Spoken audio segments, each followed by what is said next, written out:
Welcome to another episode of Cinema Red Pill. I'm your host, Sharon. Very excited to be with my first other person that's not Timothy. Yeah, introduce yourself. Hi, I'm Philip. I'm super psyched. Long time listener. Yeah. So, I finally with someone else, and as soon as I asked him what would you want to talk about, he asked for the oddest topic you could ever think about. I'm nodding my head. This was a challenge. I'm beginning to think maybe it's nice that it was a challenge, so the next ones will come easy, hopefully. But today we're going to do our first top 5 list of different topics that we'll eventually have top 5 lists about. So as I hit this boy up, ask him what he wants to talk about, and he's like, let's talk about war films. Yep. Why the hell did you pick that list? I don't know. Okay, disclaimer. You asked for animated films at first. And then you refused. Yeah, because, in my recent, film things that I've watched, right, animated, have been quite spaced out. I feel like the war films stick most in your mind, especially for someone who hasn't been watching movies much. It's easy to remember guys being shot. Compared to cartoons having a blast. No, cartoons are fantastic, but how do you pick a top 5? Like, that was my challenge. My top 5 is right at the tip of my fingers for that. For animations. Yeah, that's a story for another day. I know. Anyway, so you tell us something about yourself. Just something. Okay. My internet name is Pencilman. So that suggests things to do with pencils. Exactly, and why I thought the animation thing would vibe. Yeah, that's what people think, but no. But no, okay. Yeah, so I'm a cartoonist, designer. I work with Panya. Go Panya. Am I allowed to advertise? It's okay. Yeah. It's fine. And also do some work with Katoto. Yes, more so. Yeah. Although you're being dissed as hell right now, but... You know what, it's fine. It's fine. All publicity is good publicity. And I don't want to give away too much now. I'll keep Will quiet. You have something in store for us? Why do you say that? That can be the only thing. You had nothing. I'm glad you have like 6 listeners. I shout out to those 6. I have a steady 20. Fantastic. No, some people listen twice. I'm like 3 of your listeners. Most genuine thing ever. 3 of your listeners. Anyway, so when it comes to these lists, whenever I would suggest them even to set him with, you'd be like, but we need to have like something that's prompted the list. Yeah. And your list was random as hell. It was super random. But me, I went on the internet determined to find something that was going on with war films. I found the most obscure thing you can ever think about. So here's my intro. In the light of the news that Joss Whedon, the guy who did Avengers and Avengers Ultron and the popular series I've forgotten, he announced that his next project is a World War II horror movie. So here's our top 5 war-related movies. That's the only thing I could find that was related to something war in recent news, like current news. But it feels like a relatively neglected genre. It's not. Even Christopher Nolan is going to do war film after. It's not neglected. There was so many choices, actually. I think that lends to my point. The fact that people feel like it's neglected. Now you have all these big shot directors. They want to now jump in. That's my point. Like in 2016, 2015, can you think of any notable war film? Okay, perhaps now here comes to the point. Like, when you were making your list, what were you determining to be a war film? Because there's one of the things on my list. I even laughed as I put it there, but I'm not taking it off. Absolutely. You make a good point. I think we should open by defining what we mean by a war film. Yeah, you have to define that. Is it war? Does it have to be country versus country? Of course, a civil war also counts as a war. And the war, especially like in the US, there's civil war between that. There's fictional wars. I have some fictional ones in my list. How many do I have? I actually have majority of my stuff is a fictional war. So what were you considering when you were making your list? To be honest, I felt like I could not neglect the violence, but lots of movies have violence, right? Mm-hmm. But I think I was considering more stuff where you have like gangs or teams of people with a goal of wiping out another people group. Yeah. So it was violence at a mass scale. And you could argue, does it have to be like soldiers or... I think you'll see from my list that my definition for war might have been fairly fluid, but on the whole, I think my list is quite warish. Okay. What was yours like? My list is way less warish than yours. Really? A lot less Have you seen warish. mine? You don't know. I know half of yours. Yeah. I am almost 110%. One of ours has overlapped. Others, I'm so sure we haven't overlapped. Yeah. But mine is very, like, I really searched. I searched hard. It was hard for me because most of these war films, I watched them, I enjoyed them, but they passed by me. I just moved on. Yeah. They gave me some feels, just some minimal feels. It just had no lasting effect. I didn't have any strong opinion on them. So I just moved on pretty fast. But a few, and the ones that stuck with me were mostly the funny ones. Yeah. So you'll see. Okay. So yeah, it's not like how you're saying, oh, they're wiping out. I just looked for anything. Actually, my criteria is in its Wikipedia definition. Does it state that it had a war centered around it? If it did, on Somewhere. my list, like because it was hard for me to find any of those where the other person, the other side was trying to wipe out the other. Yeah. Yeah, but I have some few and some good I'm ones. looking So forward to that. cool. So should we get to it now? Let I us. think you should start. This is My where we... guests always start, so Really? Okay. you always start. Well, okay. One last question before we go into this. I apologize for keeping it waiting. But are yours in order? Because mine are kind of all over the place. 5-1. 5 I to was 1. it was hard. I had to make sure, like between 5 to like 3, those could be, no. I'll talk about them, but it's 5-1, defined. 5-1. That's how Very well. I'm expecting us to go. Yeah. 5-1, yeah. Okay then. I think I'll start with my number 5.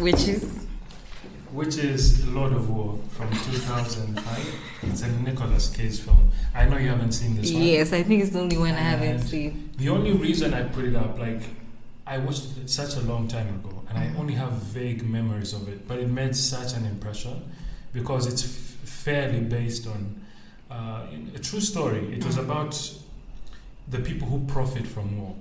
So it's this guy who goes around and he's picking up guns from the US military and is selling them to terrorists and all sorts of groups, and he's pretty much financing both sides.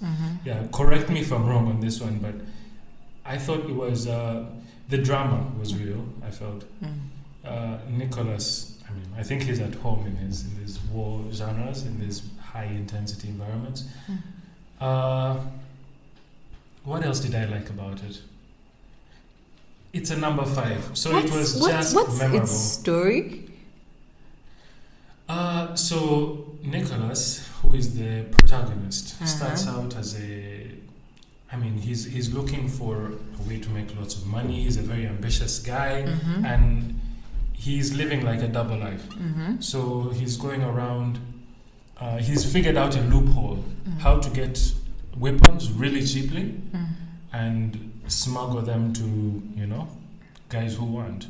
So he plays this role and he makes a lot of money. People don't know where his money is coming from. And in the end, it costs him very dearly. Costs him someone who is really close to him. Are we allowed to give spoilers? Wife or kids? Give me that spoiler. I don't think I'll watch Well, the he film. loses his brother in the very, very end. That's like giving away the whole Who kills movie, his brother? So Okay, some this of is the wrong. yeah, this is probably wrong. Anyway. But is it good? Nicolas Cage, and one that I've not I even heard of, know. and he doesn't Okay. have a very good reputation. Disclaimer, I went into it expecting very little and it just blew my mind. What year was it made? It was made in 2005. So it's a pretty old movie, and I watched it pretty late, maybe 2010s. But it's one of those movies that stuck in my mind. It made me think, you know? Okay. Yeah. So Okay. how does this work? Do you go then I No, go? then I go. Okay. It's not your whole 5 list. Then Yeah. you. Okay. So my number 5 is actually 2 movies. This is why I told you I actually had 6, because I had honorable mentions and I had a top 4 that was okay. Like, I actually have a certain feeling towards those films. And my honorable mentions are those that I enjoyed. Yeah. I appreciate they were good films, but you know. They don't quite make Now, the list. my 2 are Saving Private Ryan. You know Saving Private Ryan? I've heard of It's it. a Steven I can't Spielberg believe I haven't watched World it. War II. I know. Yeah. You kind of have to watch Yeah, it. it's like one of those Yes, staples. it's one of those. And the second one is Hotel Rwanda. Civil War of Hutu and Tutsi in Rwanda. I was so whelmed by that movie. Exactly. No, I wasn't so whelmed. I watched it. I liked it. I could see very good filmmaking, but it's okay. Like, bye. I'm not going to revisit you. I'm not going to dedicate a podcast You to know- that movie. I'm not going to do that to Saving Private Ryan either. Yeah. And meanwhile, Saving Private Ryan is like number 1 on every Everything. single Exactly. That's war why- list that exists. Exactly. I'm fairly Like, embarrassed. what about the it. hell? There's nothing. Both of them are really well done movies, and I watched Saving Private Ryan more recently compared to the other films. Yeah. And there's this powerful scene at the end where Tom Hanks looks at Matt Damon and is like, "Earn this." It's so powerful. Yeah. I appreciated the power in that scene, but Okay, that I kind of moved goes on over from my the head. whole. Yeah, no, that Speaking of it Tom can't Hanks. go over your head. That scene cannot go over Yeah. your head. No, I mean, without having watched it. But speaking yeah. of Tom Hanks, I was about to include Forrest Gump in my list. I know. Where is the war there? Don't you remember when they were in the war They're in and the war. Lieutenant Dan was in his legs? That's and a it becomes cheat, but it's a cheat that works. Exactly. I was so close to putting You it should in. have put it there. I know. But I didn't Put make it as anyway, we've Honorable mentioned mention. it, so it's an Yeah. honorable mention. Unofficially, it just came up. Next, what's yours? Number 4, this one was kind of a hard one. But say Beasts of No Nation. Search this vehicle, search all the vehicles. I want them disarmed, I want them disrobed. I want this victory mapped, map them. Map this victory. Controller, map them. This vehicle. All them bodies, I want them pockets searched. All of it. Search them good. Beasts of No Nation, maybe a few months back, would have been my number 1. But after revisiting it and watching it, having all the hype go away, It went away. So it you kind of mean it went down a has bit. made your number 4 with the hype going away? yeah, and that's, I think, Then you really enjoyed the movie. I really enjoyed it the first time I watched it, and I don't know, but like also the way I watched it, I was at home alone in my room, like at midnight, and it's a very dark story, and it's not the sort of thing you It's watch not that. Okay, right yeah. before going to bed, right? So I feel like that's where the extra impact came from. The fact that it's like watching a horror movie in your house all alone. It just feels more scary. But yeah, it was a pretty heavy story, and What stayed with you in that film? man, The I think most. the drug use, the hat tips to like the Connie War, and Yeah, it just felt somewhat familiar, even though it was all made up, even though the country didn't really exist. And I thought I thought Idris Elba played the warlord, pretty well. He was heroic, and he was dangerous, and he was erratic. I mean, you couldn't read the man. And also the chemistry between Agu and Stryker. Oh, those two are the Yeah. best. It felt so honest. I don't know about you, but it felt really honest. It felt and real. For a movie that was acted like in English, I'm pretty surprised at how authentic it felt. Maybe without, for example, if you're to compare it to the movie like Queen of Katwe, right? Which you know at the back of your mind that if that movie was done in Uganda, it would have been like 10 times better. But yeah, I was convinced. I bought the story. Yeah, you know my problems that I had with that film. Mm-hmm. Yeah, they didn't get into the psyche of that kid as much as I would have loved them to, and it disturbed me the whole way. But even the end, its the ending was so unceremonious. Oh God, I didn't like that third act at all. So I didn't even try it. It's not even in my honorable mentions, and it's too soon to even be in my honorable mentions. I want to see if I'll remember it 2 years later. Because there's a scene towards the end where things have just gone bad, because the movie goes from these kids are winning and they're having such a blast. I mean, they're enjoying the spoils of war, and towards the end, when reality really hits home, and Agu is walking through the trenches, and he's like, the only thing they had to live on pretty much was weed, and the kids are sick, and people just want to leave. That was, I don't know why, but that was such a powerful for you. Image for me. Like that, if there's one scene that is going to remain in my mind, it was that scene. Okay. Things got real. Okay, let me go on to my number 4. I can't believe we're only on number 4. But my number 4 is actually an old movie, a classic. I don't know if you've watched it, but maybe. So, it's called Dr. Strangelove. Have you heard of it at least? Wow, your movies I don't know. How cool am I? Okay, actually, when I first doubted, I'm like, isn't this a contrived opinion? Am I not forcing it? But actually, out of all the Stanley Kubrick movies I've watched so far, which are about, my list is not long. So I'm still growing as a cinephile. Yeah. But out of the ones I've watched of his, Dr. Strangelove is my favorite. It's the one I enjoyed the most, genuinely. It's the one I watched all the way through. Most of them I've stopped halfway and then come back and revisited.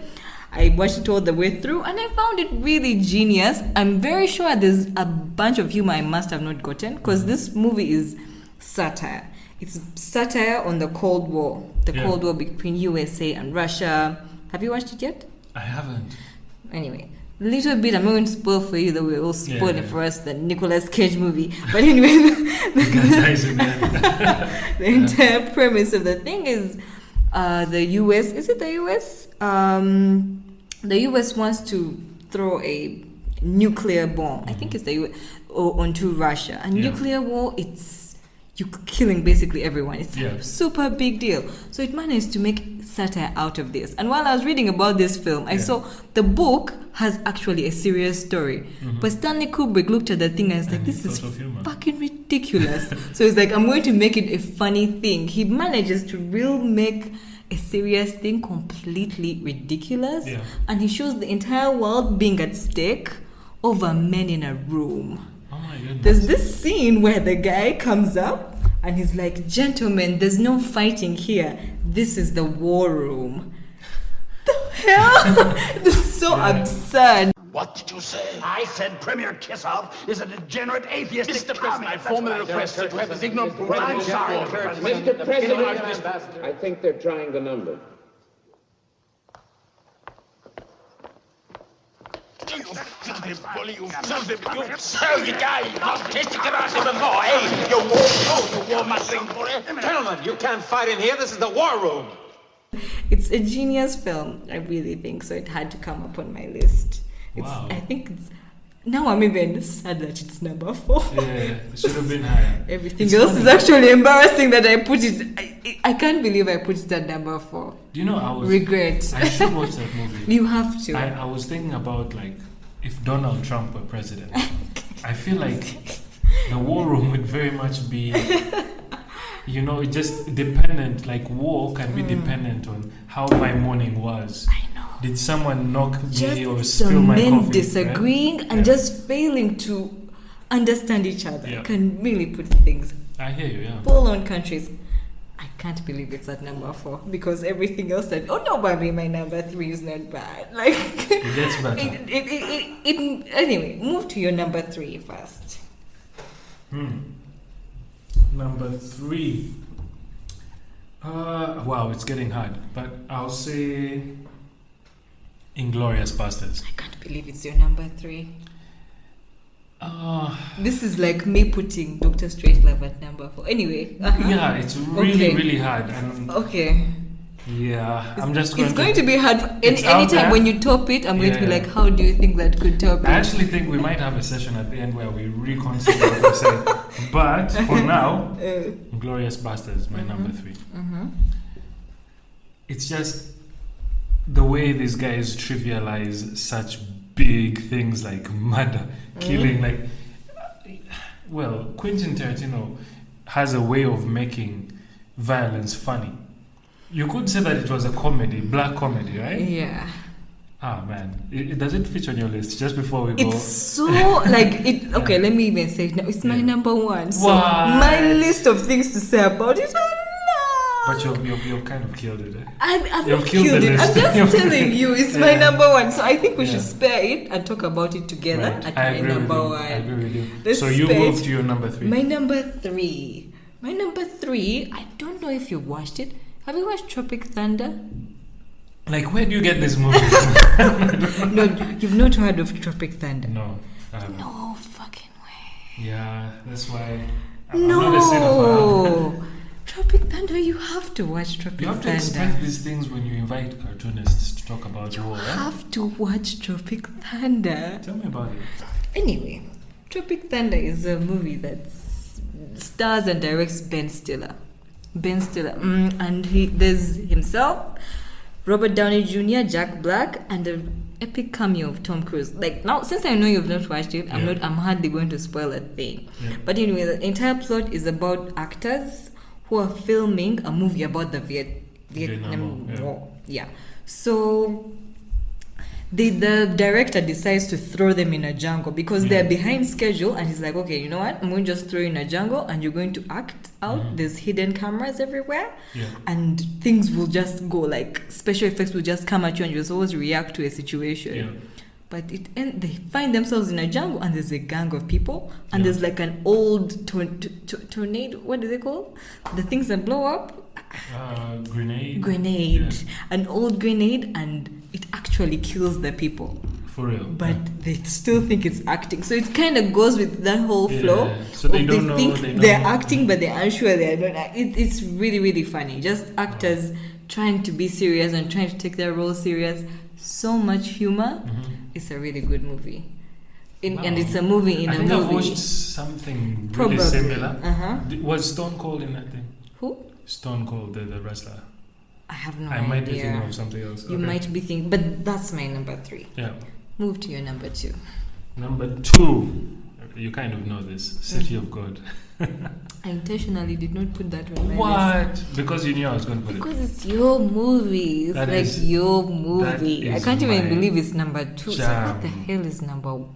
What's number 1? Okay. I actually think I'm biased. You know, the more recent thing you've watched, it kind of takes center stage in your mind. Yeah.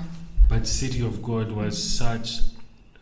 Man, like, if I were a director, it would be my dream to come up with something like City of God. That movie is genius. Like, I went out of my way to find out, like, the behind the scenes, the stories of these people.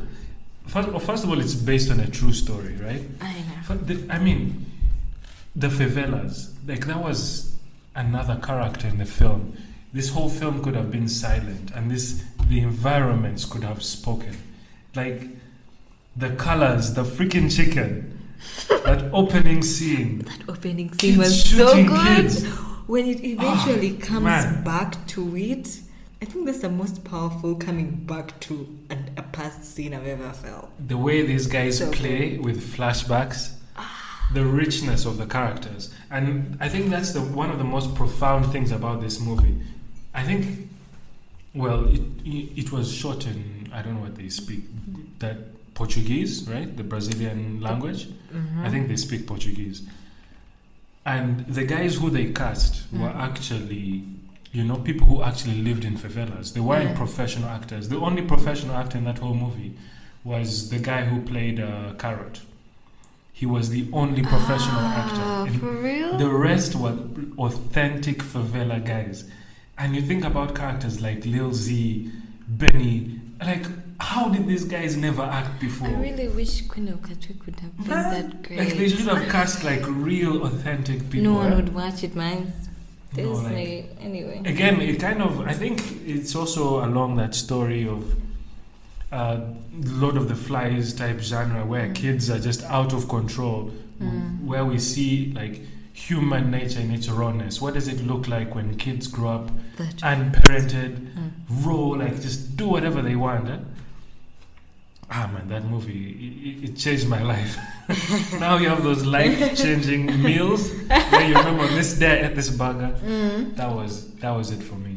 I don't know how this movie is not number one in the meantime. Yes, but you felt there's something about writing something down, but when you talk about, you realize, how did this not this make thing it? was so powerful. How is it not on my? Like, if you have not watched City of God, any of you 6 listeners who listen to this podcast, oh my goodness, Watch this City of movie God. is Don't so make rich. my 6 listeners stop listening my by bad. knowing they're the only listeners. My bad. One day. You're so big. Anyway, my number 2, the one I typed laughing. I'm like, But most of all because I knew I wouldn't even have to try to remember anything about it because I didn't have it. Captain America, Civil War. Get out. I know. I kept saying, I'll tell you.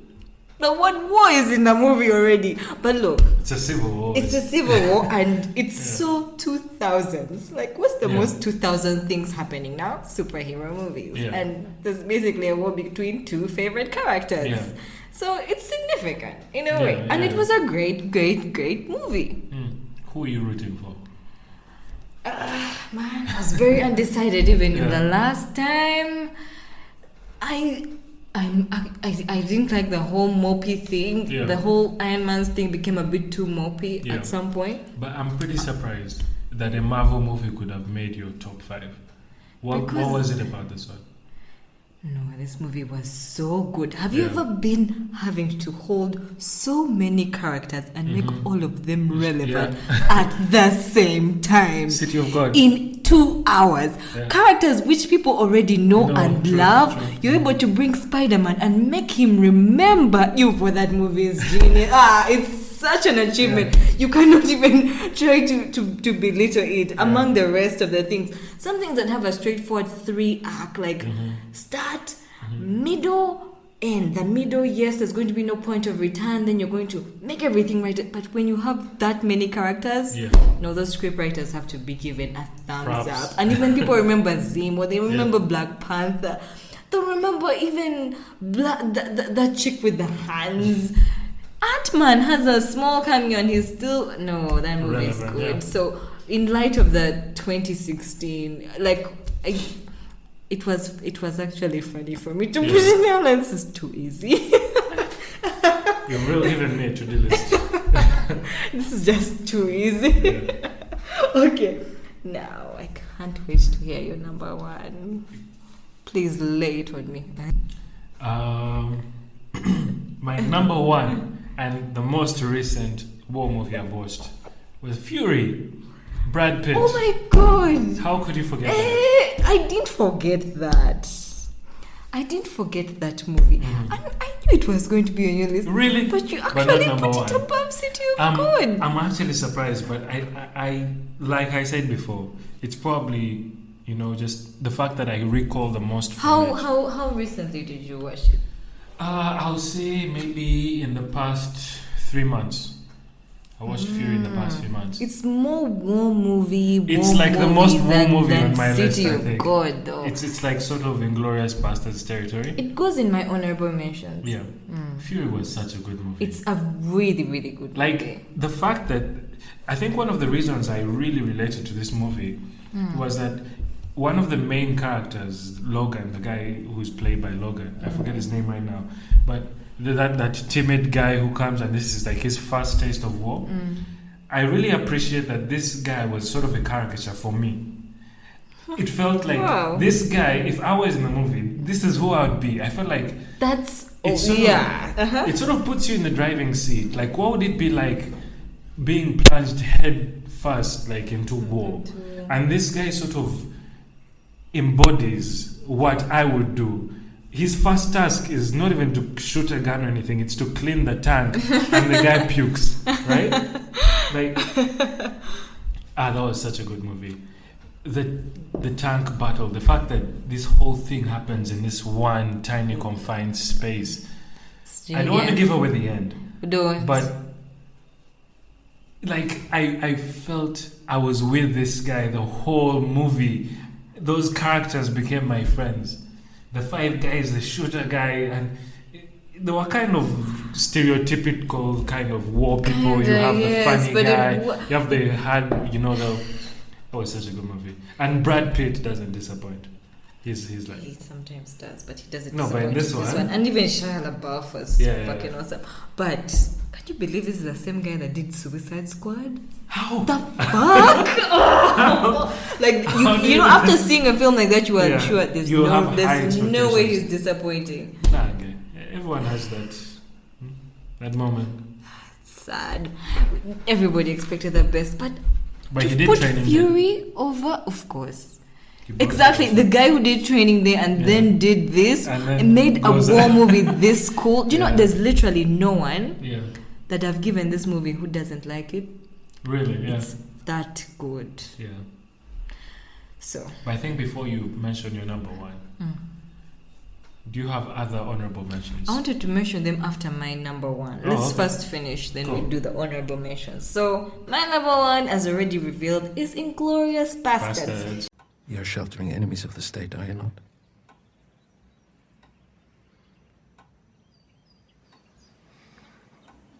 Yes. You're sheltering them underneath your floorboards, aren't you? Yes. Point out to me the areas where they're hiding.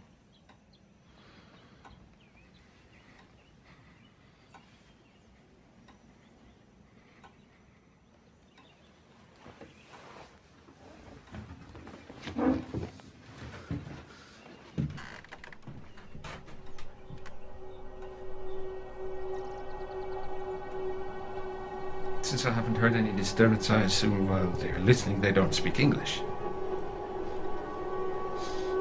Yes. I'm going to switch back to French now, and I want you to follow my masquerade set clear. Yes.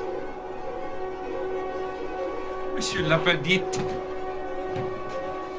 je vous remercie pour le nez et pour votre hospitalité.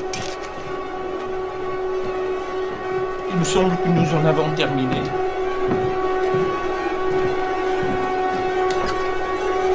Ah, mesdames, je vous remercie pour le temps que vous m'avez consacré.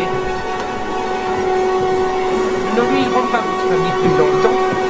Donc, monsieur, mesdemoiselles, je prends congé de vous. Je vous dis adieu.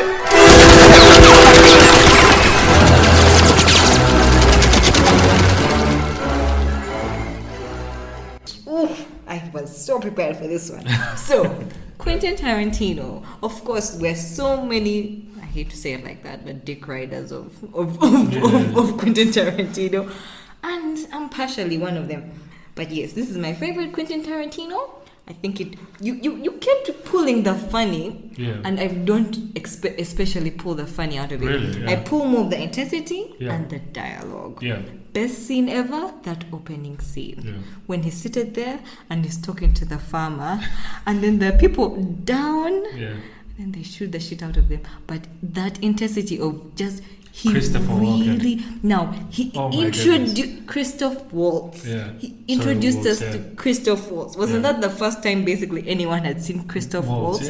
His character, Hans Lander, best villain in the longest time. Goodness.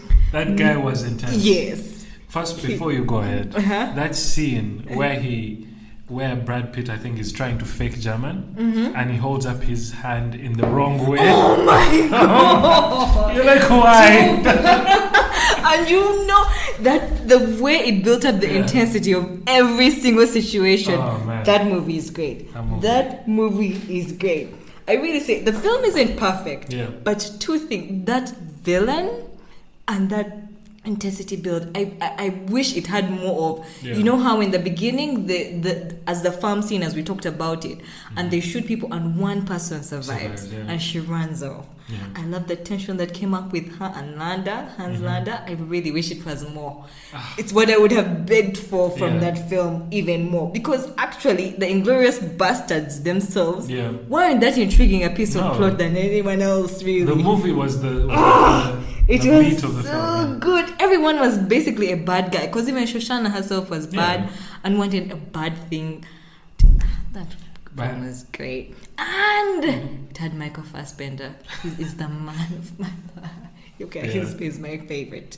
Okay, he's a hot. Okay, my favorite actor would be Joaquin Phoenix, but he's hot as hell. Like Michael I would watch Michael Fassbender watch paint dry. I love him that much. I want to just look at him all the time. More points for having Michael Fassbender. But has to be my number one. Yeah, the character is actually way bigger than the plot. Yeah, it's one of those, and there were quite a number if you think about it. And he had, by the way, this guy he's a master at revenge fantasies. If there's one person who can make you feel good about shooting Hitler like 100,000 times, it's Tarantino. No, I can't believe it's at your number one, number 4. Man, it's been a while. Unless I rewatch it, then we do this thing. I actually rewatched it a bit before, so that kind of makes sense. Yeah.